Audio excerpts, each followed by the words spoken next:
Today, documenting your procedures is like an insurance policy. It takes time to build up a manual. I'll get onto in a minute how you can do it more quickly and more easily. But having a manual, however you put it together, is a huge asset. Hello and welcome to the Art of Value Whispering podcast.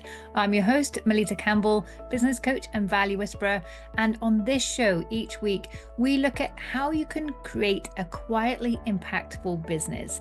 We explore what it takes to create meaningful marketing, value-driven sales, and to build your self-leadership so that you can attract your dream clients, sell with confidence, and create lasting success in a way that feels natural, authentic, and true to you. One of my favorite books on entrepreneurship is The E-Myth. And one thing that author Michael Gerber talks about in that book is the need to have a standardized process that you can deliver consistently so your clients can always have a dependable service, high quality, and therefore refer you, your business grows, and it maintains that quality of service and simplicity as it does so. Now, you may be thinking that you need to have a large company or a franchise to be able to do that.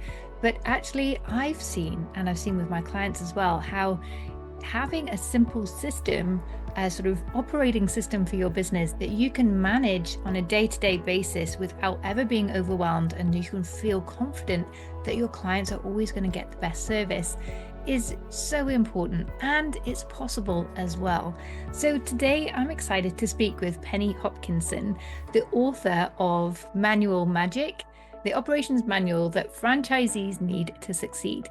And we're going to dive into how to exactly what I was just saying, that it's not only franchisees that can benefit from having an operations manual to support their success. And we'll look at how in 2025 we can use all the wonderful tools and tech available to us to build such systems and manuals in a very easy, simple, and fun way. And if you are in the process of developing a business and you want impactful marketing and sales tactics that you can implement on a consistent basis without burning out and without ever having to feel pushy, loud, or use fancy, complex tactics, then I'm excited to let you know that the Value Whispering Blueprint, my signature 12-month program, is currently open for enrollment. You can go to valuewhispering.com to find out all the details, and we can have a quick chat to see if that program is a great fit for you right now to help you quietly build phenomenally a very successful business. So go check that out at valuewhispering.com. Meantime, here's Penny. Welcome, Penny. It's great to have you with us on the show this week. I'm absolutely delighted to be here, Melitta. Thank you for asking me. You're welcome. And we first met, more than a year ago, a speaker networking thingy. And I remember when you started saying what you did, I was like, oh, this is going to be really boring. And then you started to explain it. I was like, oh my gosh, this is fascinating. It was so interesting. And I think there are probably a lot of other people out there like myself who hear the words like operational manual or systems and processes and documenting, and they think, uh-oh, it's boring, it's hard work. But when you were saying what we can do with these things recently and just the difference that can make for your business, for the quality of experience you can create for your clients, the sanity you can experience, you really won me over. And I thought, more people need to know about this. So thank you so much for coming on the show. I'm really looking forward to digging into your expertise around creating operational manuals and how businesses can really turn that to their advantage and use it as a tool to engage their employees as well, which is something that I hadn't thought about. But before we dive into all of that, I would love it if you could introduce yourself to the audience and let us know a little bit more about how you came to be in this field and how you got to where you are today. I'd love to do that, Melitta. Well, how I got into it, I guess, goes back to when I was a child, and my father used to take me into his factory and he was dealing with this stuff called polystyrene. It's the packaging that we absolutely hate because it sticks to you. As soon as you break it, it's all over you and you can't get rid of it. And so he used to take me into the factory, and there were all these machines hissing with steam. And what they were doing was passing steam through the polystyrene beads and extruding the polystyrene so it became packaging. And one day he took me in and he said, I've got a new machine. I want to show it to you. So I went past all these hissing machines and went into a little back room, and there was a hot wire cutter. And he said, this is how you cut the blocks. Now I'd like you to do it yourself. And when I was cutting the blocks and they plopped into this big, big drum, there was a sort of satisfaction that I'd done it properly, and my father was beaming. And somehow this very small act led me to be very curious about how things worked. Now, of course, my mother would have been furious because the hot wire cutter was 600 degrees Celsius. And had I slipped, I might not have had a finger or a thumb. And anyway, it was our little secret. And my father, being an engineer, he was always keen to show me how things worked. And so when I was about 16 and at college, I was asked to write a tutorial on any subject we liked. And I did something on the art of hot wire cutting, just to be different, try and get noticed. And my tutor wrote, have you ever thought of being a technical writer? And this was a very huge light bulb moment. So fast forward, I became a technical and trade journalist on a range of publications. Then I got my first editorship of Media International, the Journal for Planners of European Advertising. And I was in touch with all the publishers across the world. It was a monthly tabloid, and it was amazing. I had the most amazing life because there was no competitor. From there, I was headhunted to go into PR, but I'm afraid that was a disaster because they headhunted me for my knowledge of publications. And in particular, they wanted me to tell them the national newspaper of every European country. And of course, UK is the only country that has national newspapers. And they didn't believe me. So we parted company. And I thought, what am I going to do now? And somebody came to me that I had some dealings with and said, I'm going to launch Gulf Air's first in-flight publication. Would you like to be the freelance editor? And I thought, this sounds interesting. Yes, why not? And that led me to be a socio-economics correspondent across the Middle East from just after the oil crisis of 1973. And I did that for just over a decade. And then the landscape changed. It became political rather than socio-economic development. I became quality correspondent for the Institute of Purchasing and Supply and discovered this thing called quality management, quality circles, and the Japanese Kaizen. And I thought, this is really, really interesting. This is how companies can improve and grow. And I thought, I wonder if I can put a business together that will allow me to do this, because I'm really not getting anywhere as a journalist, because in a way I was overqualified. So I launched Manual Writers International and did my proof of concept with Lloyd's of London. They gave me a 2-year contract, and I did all the procedures for the underwriting agents at Lloyd's, which was based on the Lloyd's Act and multiple bylaws, which was, I think, a baptism of fire, because it was either sink or swim. If I sank, so did manual writers. If I swam, that meant that I could go on and create a business out of it. Mm. And my first contract was in franchising. No idea what franchising was. I understood that it was a business model of sorts. And then, working with one of the top consultants, I realized that franchising and quality management were a marriage made in heaven. And that's what I've done for the last, I would think it's getting on for nearly 40 years. Wow. So how have things evolved from that moment on? You started your business, then what happened? Well, I started my business, and then with franchising, you have to have an operations manual if you're a franchisor, from your first franchisee, even if you are just testing that franchise, to the last one. And it must be updated in real time. Now, of course, in the early days, it was just print on paper. There were no digitized versions. Those only really came in about 2005, 2006. And that opened up a whole new area because, of course, manuals that are printed are very, very expensive, particularly when you think that you've got a network of, I mean, with Costa Coffee, they had a network of over 2,000 franchisees.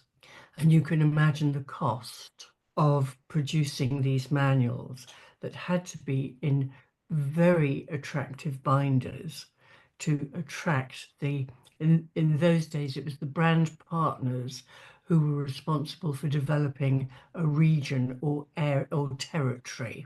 And we had a very attractive box that they all went into.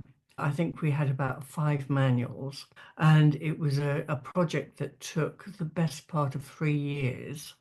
Wow. And it was an extremely expensive undertaking. Then I said, well, now there's something called a CD-ROM. Why don't we try and put an entire manual on a CD-ROM, which of course is easy. And it was also easy to password protect because there was substantial intellectual property. Mhm. And by creating a manual, that was one way that you could protect it. This is what happened to me the first time when you were discussing this. You say things like, oh, now you tell me it's really obvious, but you just don't think about it, like how important having all of this information documented and protected is, because as you say, that's your IP, that's your whole way that your business operates and is unique and differentiated from anyone else. So, yeah. Many people don't realize how much intellectual property they amass. You know, when you launch your business, you have limited intellectual property, but you have your logo, you probably have a strap line, you have maybe some policies, unlikely to have any procedures because you're busy building the business, getting it established, but thinking of how you establish that business. There are so many moving parts, so many things that you need to do on a daily, weekly, monthly, quarterly, and annual basis. Now, if you're starting on your own and you are the only person who has this knowledge, how much simpler when you employ somebody else, let's say an assistant manager or even a manager, how much simpler would it be to have your processes documented so that they could step neatly into the role, could refer to whatever those procedures are, and use this as a basis for training. Yeah, and a big problem for small companies that grow is that as they grow, they lose track of the original role of the company, why it came to being, how they do things, what made them different and unique. And So if that's documented from the beginning, then I would imagine that you have a much stronger chance of keeping that USP even as your business grows, and you can bring people in quickly and assimilate them into your culture, your way of being. Because when you bring people from outside, they bring their perspectives and experience with them, which is partly what you want, but you also want them to adopt your values, philosophy, and all of that. So it sounds like it's never too soon to create this sort of documentation. That is absolutely correct, because there's another aspect. What happens if you go sick, long-term sick? Mm. You need to get somebody in to run the business, otherwise the business will be no more. Yeah, we were just talking before we came on about long COVID and how it wipes people out for months. Yeah. So, yeah, you just don't know if you're going to get that tomorrow. I think today documenting your procedures is like an insurance policy. It takes time to build up a manual. I'll get onto in a minute how you can do it more quickly and more easily. But having a manual, however you put it together, is a huge asset. And if you do this and build it up like an encyclopedia of knowledge of your business, when you come to sell your company, or if somebody wants to merge with you or acquire your business, you have a very substantial, valuable asset. Yeah, we had a lady on the show a couple of years ago now, and she was talking about your exit strategy, but she pointed out that if you don't have things like an operational manual and all your processes documented, you can't sell your business. No one's going to want to buy it if they don't know how to run it without you and how to take that forward. So, yeah, it's not just it will help you sell, you can't sell it without it. No, it is an immensely valuable body of work. Mm. But I alluded just now to the fact that there are other ways to build a manual other than through text. Writing a manual, documenting all the processes is a very, very tedious task. And Yes. I think a lot of founders and entrepreneurs typically don't fit into the mold of someone who finds it easy to sit still and do one thing and concentrate on that. You know, by their nature, they are doers, they're ideas people. And so, yeah, I can imagine the whole idea of putting it together, certainly for me at least, I'm like, yeah, I'll do that tomorrow. And it endlessly gets put off. So anything you can share to make this easier would be amazing. I think the two words operations manual is very off-putting today, and particularly if you have members of your team who are under 40, because they're digitally savvy, and those are the millennials. Generation Z are digital natives. They've known nothing but picking up their iPad probably at 3 years old and being able to do things that we still can't do, or I can't do. So I think we need to take a different look at what this intellectual property can become. And I prefer to reimagine the operations manual as a knowledge sharing environment in which everybody can be engaged and they can learn and grow and they can participate in building that library of work. I love that. That sounds really interesting and magical almost. Yes, because it's a modern way of looking at things. And I think that operations manuals have got a bad name. People don't want to pick them up. If you're under 40, you're not going to read dull text heavy stuff. If you're Generation Z, you won't spend more than 2 minutes on it. So what we want to do is to turn it into a visual platform, a way of capturing using a smartphone.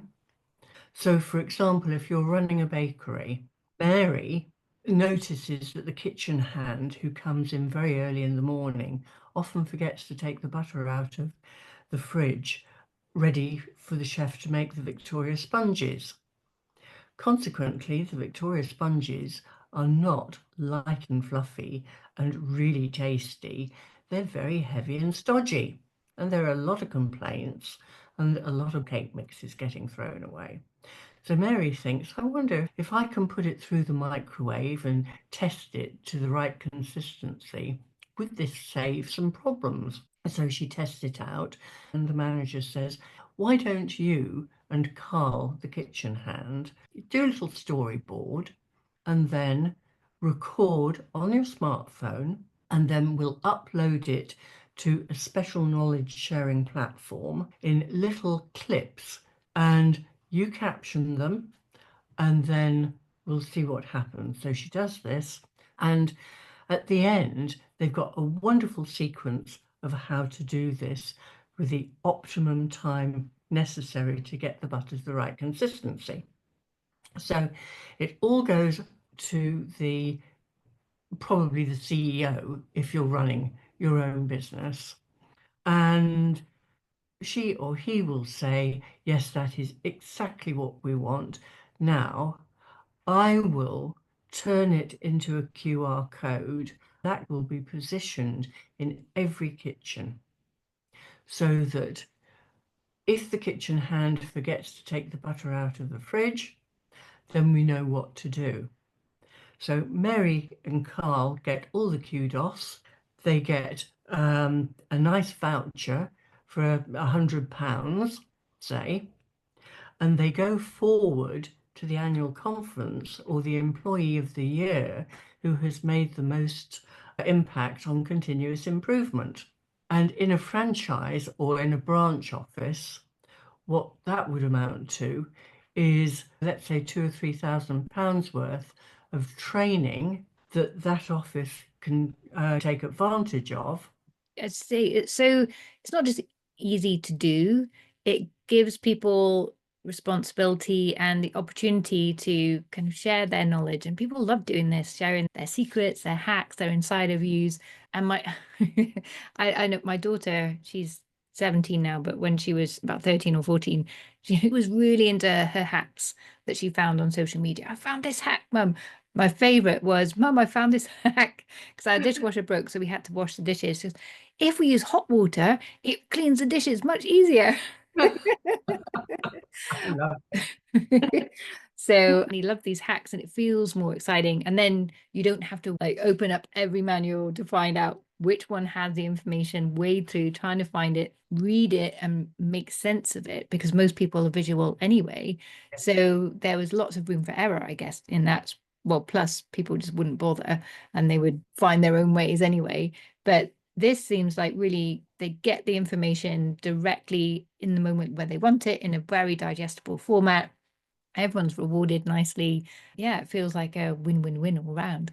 It's so easy because you just take your smartphone. Let's say you're a barista and you've just gone through your training, but you can't quite remember how to strip down the coffee machine at the end of the day. So you capture the QR code, you can choose the language, and everything is translated. You can hear it, you can see it, you can read it at your own pace. And it's not like a normal video, which is non-stop. These are little snippets so that every action has its own little videotape, and then it just builds to the whole procedure. Yeah. So if everything is moving into these little video snippets, is there a need to document things as well, or is the video library enough? I think the video library is enough. I Okay. mean, there may be some circumstances in which you need to underpin something legal. For example, in a franchise, you need to underpin the terms and conditions of the franchise agreement, which are basically quality standards.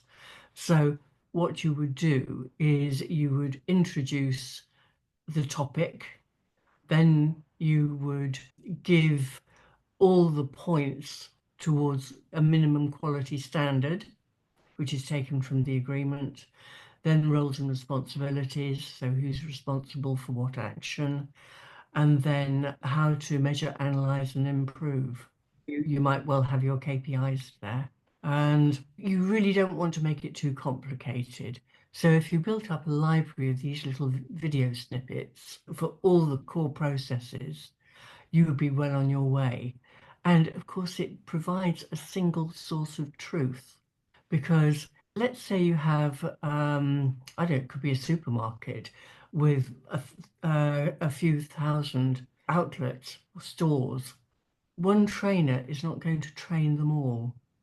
So you may find different styles of training. And if you use the 80-20 principle, 80% are, pretty good at training, but 20% are terrific. And therefore they get the results. With video, there's no argument. It's a Mhm. single source of truth. Yeah. And you don't need to be just a big business to make use of this. This is something that I've done personally with my VAs is I've documented all of my processes by just videoing my computer screen and talking to it. This is what I'm doing. This is what I'm thinking. This is why I do it this way. And then when they have a question, I video the answers. So it's building into this library for them. And then if my VA is sick or she gets promoted and I bring someone else in or anything happens, it's already there. And in fact, I'm now on my third VA. And when she came in, everything was there. And all the questions and experiences from previous assistants were documented in there as well. So she could pick up, and it was very easy for her to learn all the processes and have me by her side without me having to be by her side as she was learning all of this, because we all know learning any new tech and things it can be a bit fiddly. It just saved so much because previously, a long time ago with my first assistant, I had to write everything out and I never really got anything finished. But by videoing things, it made it so much easier because I was doing the work anyway, and it was more fun and it was easier for her as well because she could actually see and follow along and pause at any moment. Yeah, I mean, that is absolutely perfect. It illustrates the points absolutely. And of course, the other thing is that peer-to-peer engagement is far better than top-down. And being able to take ownership of something and feel valued is really important for young people now. Yes. Yeah, and my assistant sometimes she makes videos back for me. If there's something she needs me to do or has a problem, she makes a little video to send back. It's great that it's just so accessible now for everyone as well to do this. You just wonder what the next step is. I suppose it's going to be augmented reality. So you actually feel that you're in somewhere doing something when you're actually looking at a screen. Yes, we had Helena Plainart came on the podcast recently and was explaining how this is already working. The downside at the moment, at least, is the VR headsets, when you have them for more than 20 minutes, you can feel a bit queasy. But Mm. the augmented reality is very different as well. So it's already here. People are already using it. So I'll put a link to that episode underneath so people can see how your information and hers can dovetail really nicely together, and it's already accessible as well. One of my clients, she's developing a platform to help sales trainers in exactly this way. She started out creating a platform that can give speakers instant feedback without having to always practice in front of an audience, which is brilliant. You can find it on her website. But now she saw, well, actually, this can help for training and for manuals and helping people experience things. So yeah, I'd imagine that that future really isn't far away. As with everything with AI, I mean, I was talking to somebody yesterday morning who's very experienced, and I said, well, what's it going to be like in a year if we're this far forward in a matter of 2 years? Yeah, we might even be able to speak to AI what we want the film to be, and it will create the video for us without us even having to do it. Yeah, it's kind of half scary, half really exciting. A few podcasts ago, I had two AI hosts take over and they discussed my book brilliantly. I had to edit out a couple of things, but it was spooky. I think if people listened without hearing the introduction that these weren't real hosts, you wouldn't know. There's a couple of things maybe they said might give them away if you were paying close attention. But yeah, I was just like, wow, this is amazing. But hold on a minute, this is really scary. But I think we'll find our own place and our ways to make everything human as we go forward. I think it's only the people who don't use AI who will get left behind. Mm. I think the people who use it and use it what I call ethically are the ones who are going to be more productive. And I know from using it myself, it has cut some of the tasks dramatically. Yeah. And I guess recalling the information as well. You could be like you're in that bakery. Oh, my assistant didn't put the butter out. What do I do in this situation? Or this is a situation. I'm thinking of doing this. Is that correct? Have I missed anything? And they'll find the bits and say, this is what you're missing. Oh, here's a video. So it really could cut down even more time, but get that information to people really fast. And then the manual really lives as well. I think that would be exciting. Yes, we are at a stage where AI can help create standard operating procedures. I've got my little chat bot or my little agent, and you can use it to give you the framework and you can customize that framework to your particular business. So Yes. again, that cuts down the time necessary for documenting processes. Yes, I'm using some customized chat GBTs at the minute, or GBT, I don't know, whatever the term is, but they're brilliant. They save me so much time and it's preloaded with my way of doing everything, my procedures, my processes, my answers to everything. Yeah, it's great. And it thinks for me, which I very appreciate sometimes, particularly on those moments where we're a bit tired and think, oh, I have to think again. Well, um, yes, I've got my Ask My Wizard chat bot, and if anybody wants to know any question about an operations manual, I can provide the QR code for access. And literally, you just go straight into it and ask it any question you like. And if you feel it's too technical, it has the ability to answer as if you were a 5-year-old. oh, magic. Well, I guess that's why it's a wizard. Brilliant. Penny, I would love to ask you, you've had such an incredible career and you still have a lot of exciting places to go. But have you noticed over that period of time that there are specific moments or shifts that have had the biggest impact for you? I think the biggest impact must have been the oil crisis of 73, which led me to become a Middle East correspondent. Because although I travelled, I hadn't really travelled to different places where there was a completely different culture and a different way of communicating.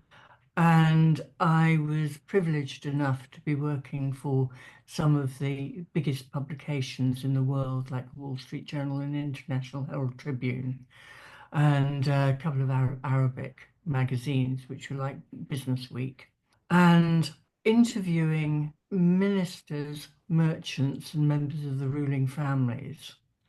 I gained so much insight. I mean, they were wonderful, but I learned so much.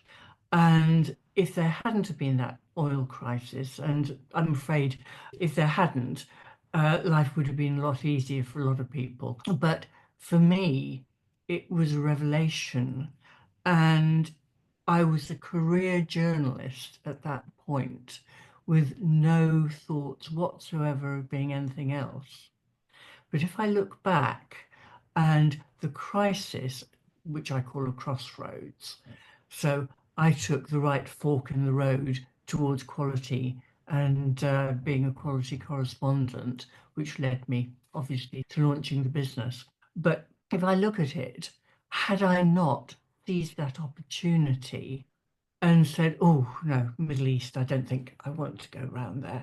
You know, a woman. I don't think I was even 30 by the time I started going across there. If I had been too timid to do that, I wouldn't be the person I am now. Yeah. Was it just the fact that the opportunity came up and why not? Because I've come to an end of the road.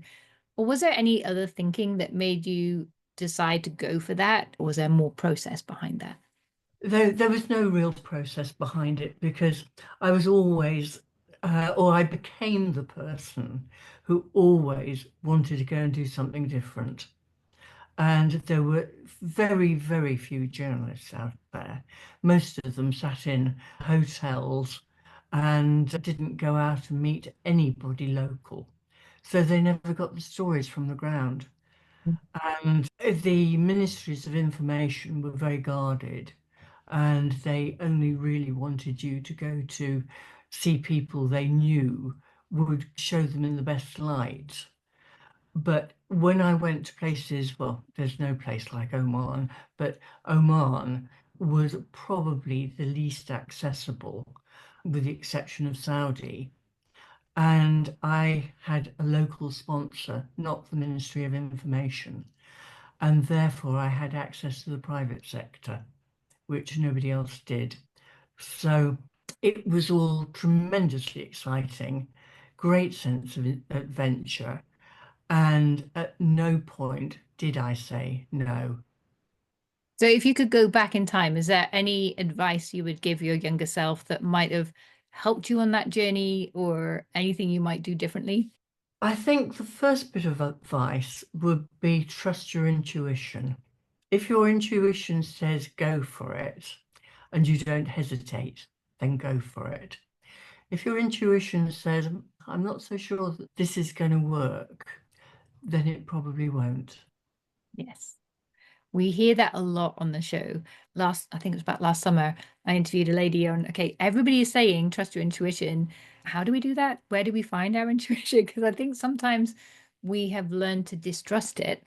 But certainly as women, it's one of our superpowers that we have this really strong link with our intuition. But it's the language can be quite subtle sometimes. So how do you lean into that? So if anyone's there like, well, that's great to say that, but how? Go back and listen to that episode again. I'll link it underneath. But yeah, I think that's great advice. Penny, I have really enjoyed this conversation. Thank you so much for coming on the show. Is there anything that we haven't discussed that you feel people really need to know about manuals or creating this knowledge environment? I think we probably covered everything. There may be one or two things that I would, it's not so much about the manuals, but it's about seizing the moment. And I think so many of us, because of what happens in our daily lives, we don't seize the moment. But all the way throughout my life, I've never planned anything. It's just happened, and I've seized the moment, and it's worked. I'm not saying that it'll work for everybody, but I think we do spend a lot of time considering, trying to decide what we want to do, how we want to do it. But in getting there, if you seize the day, seize the moment, then I think that we get there. Yeah, and I think that comes to not just your intuition, but building this inner trust, this confidence, because confidence doesn't come from knowing we can do something. It comes from trusting that we'll figure things out. That if we go for this, we can trust ourselves, that we're smart, we've got connections, we'll figure out how to make this work. And even if we don't, we will figure out that lesson that will teach us how to make it work or how to make the next thing work. So I really love that advice. Just go for it. If it feels right, go for Yes. it. And if anyone is curious about manuals and how really to go about this and what it could do for their business, you have a book, Manual Magic. Do you want to tell us a little bit about what people can expect from the book? Manual magic takes you from the blank piece of paper right the way through to the finished product, whether you want to have a text-heavy manual or whether you want to do the video snippets made into a procedure on a platform. It's all about knowledge sharing, and it is a real in-depth read, but it's not a dry read because there are plenty of stories that go behind it. While it's very niche, helping franchisees to succeed, it can be for anyone. So it's franchising is the perfect model because it's the established model. But if you want to find out more about that, it's available in Kindle and in paperback. You can also get it through what I call my all-encompassing website, which is a link tree, which is www.linktr.ee/Penny Hopkinson. So you can go straight to Amazon through there. You can link with me on LinkedIn and see all sorts of other things there. Wonderful. I was about to ask, how can people connect with you? So go to that Linktree link, and we'll link that obviously in the show notes below as well. Penny, thank you so much. I really enjoyed this. I could speak about manuals all day, which I never thought I would have said, but Well, thank you so much, Melitta. It's been such a pleasure. I've enjoyed every single moment. oh, thank you. Thank you for joining us today. I hope you have found this episode insightful and that you've got a new perspective on what it takes to consistently deliver a high quality service for your clients and to simplify the way that you run your business, even if your business is just you. If you have enjoyed today's episode, then do share it with your network and business besties. And I'd love it if you could leave a review on Apple Podcasts. It really helps more people to find the show and benefit from more than 200 episodes on how you can build a meaningful business without being loud or burning out. And this week, also in the community, you'll find us at melittacampbell.com/club. The value sessions are back. This week, we're looking at how you can create your all-star LinkedIn profile and attract more of your dream clients. I ran a poll on this earlier in the week, and more than 60% of people said that they check you out on LinkedIn before deciding to buy, with a further 31% saying they look at you on social media and on your website to find out more about you before taking that next step and booking a call with you or buying into your offer. So if you are unsure if your LinkedIn profile is attractive to the right people, then come along to that session. It's completely free to join, and you'll find all the details at melittacampbell.com/club. Just go to the calendar and you can join there. Meantime, I'm Melitta Campbell, your business coach and value whisperer, and I look forward to seeing you here on the podcast again next Wednesday.